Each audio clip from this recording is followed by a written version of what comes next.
সে কামাল ভাইয়ের কাছে গেলেন, শরীফুল হক ডালিম। কামাল ভাই, আমার হাতটা নষ্ট হয়ে যাচ্ছে, 2বার অপারেশন হয়েছে ভারতে, দেখুন আমি হাত নাড়তে পারি না, আমার জীবনে কি হবে। ডালিম ভাই, আপনি চিন্তা করেন না, বাবার সঙ্গে কথা বলবো। 3 দিন পরে টেলিফোন করলো, আপনি আসুন আমাদের বাসায়, আপনি স্ত্রীকেও নিয়ে আসেন, বাবা আপনার সঙ্গে কথা বলবেন। বঙ্গবন্ধু ডালিমের সঙ্গে কথা, তার হাতটা ধরলেন।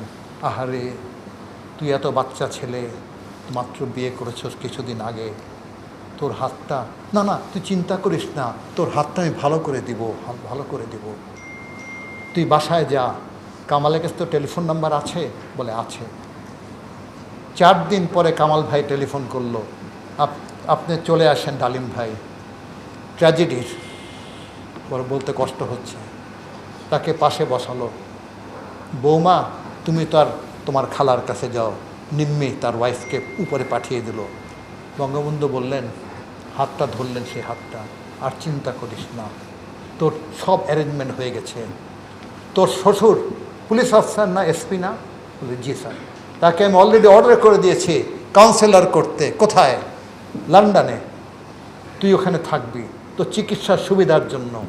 তুই আমার ডাকে মুক্তিযুদ্ধে গেছ, তোর শ্বশুরের বাসায় থাকবি, হোটেলে থাকিস না, ওয়াইফকে নিয়ে যা। সেখানে সেন্ট থমাস হসপিটালে তোর ট্রিটমেন্ট হবে, ওয়ার্ল্ডের মধ্যে বেস্ট সার্জন তোকে অপারেশন করবে, ঠিক আছে?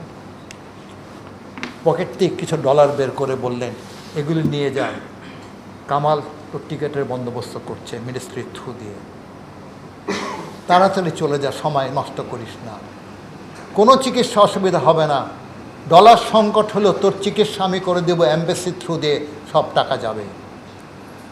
তখন বঙ্গবন্ধুর পা ধরে ডালিম বলেছিলেন, আমার শরীরের সব রক্ত দিয়ে আমি আর শোধ দিতে পারবো না।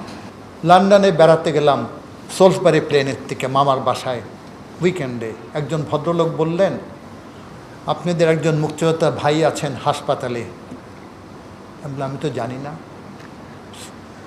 আপনি কালকে সানডেতে আপনি চলে যান, 5টার থেকে 7টা পর্যন্ত ভিজিটিং আওয়ার্স। আমি গেলাম, 651 নম্বর রুম, রিসেপশন থেকে বলল, একজন ভদ্রলোক শুয়ে আছেন, খুব সুন্দর একটা রুম, ক্যাবিনে একটা ফিনফিনে একটা পর্দা আছে, একজন লোক হাত দিয়ে হাত এরকম করে নাড়াচ্ছে, একটু একটু করে নাড়াচ্ছে। আমি সালাম দিলাম। উনি বললেন, আপনার পরিচয়? আমি পরিচয় দিলাম। তো আপনি তো মুক্তিযোদ্ধা, বসুন। স্যার আপনি কেমন আছেন?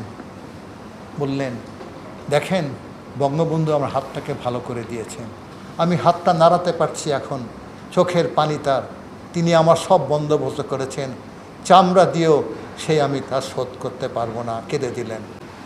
আমি বললাম, কিন্তু শুধু আপনার বঙ্গবন্ধু না, এরকম অনেক মানুষের উপকার করছে। বললেন, কি বলে কৃতজ্ঞতা প্রকাশ করব? আমি চলে আসলাম। এই ব্যক্তি ছিলেন শরীফুল হক ডালিম, যে রেডিও স্টেশনে গিয়ে বলেছিলেন স্বৈরাচারী মুজিবকে আমরা হত্যা করেছি। সেই লোকেই তার সমস্ত আত্মীয় স্বজনকে হত্যা করেছে।